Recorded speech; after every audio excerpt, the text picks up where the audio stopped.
जो होता है अच्छे के लिए होता है कहानी।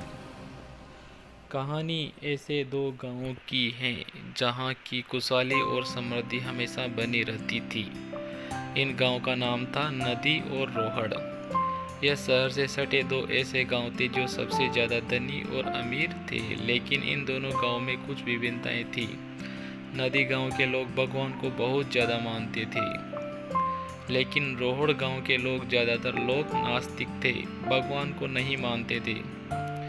नदी गांव के लोग सच्चाई के राह पर चलते थे, लेकिन रोहड़ गांव के लोग लोभी और मतलबी थे। एक बार की बात है, दोनों गांव में महामारी आती है, जिसकी वजह से नदी गांव की सीमाओं को सुरक्षा देने वाले सारे कुत्ते मर जाते हैं।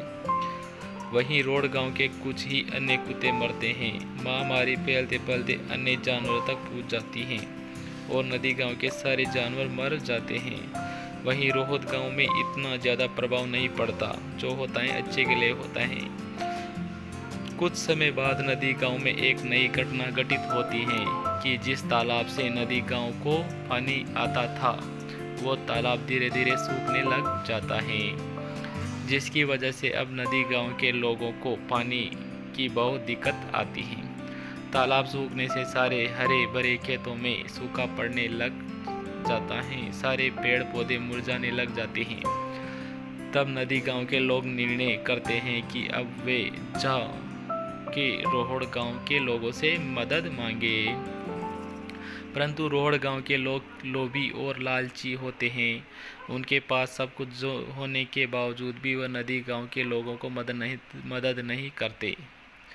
अब नदी गांव के लोग हर जगह से फंस चुके होते हैं। उनके पास ना जानवर होते हैं और ना खेतों में हरियाली और ना गांव को सुरक्षा देने वाले कुत्ते। तो वह अपनी किस्मत को कोसते हैं, भगवान से कहते हैं कि भगवान ने उनके साथ बहुत बुरा किया। तो वो सभी भगवान के सहारे गांव से हट के मंदिर में रहना शुरू कर देते हैं। एक रात बहुत से सारे चोर डाकू नदी गांव में प्रवेश करते हैं।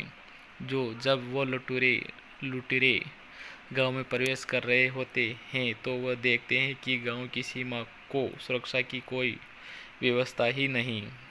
यहाँ न कोई जानवर नहीं, न गांव में हरियाली है, अर्थात इस गांव में कोई नहीं रहता। यह सोचकर लुटेरे आगे बढ़ जाते हैं। आगे बढ़कर जब वो रोहड़ गांव में पहुंचते हैं, तो देखते हैं कि गांव के सुरक्षाकर्मी भी हैं। कुत्ते भी भौंकने लगते हैं। लुटेरे सारे कुत्ते और सुरक्षाकर्मियों को मार देते हैं और देखते हैं कि गांव में हरियाली है, जानवर हैं, इंसान हैं।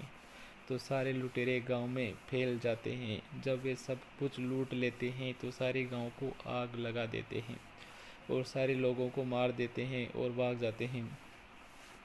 अगली सुबह जब आसपास के गांव वालों को इसका पता चलता है कि रोड गांव में अब कोई भी नहीं बचा, पूरा गांव शमशान बन चुका है, तो नदी गांव में किसी को हानि तक नहीं पहुंचती।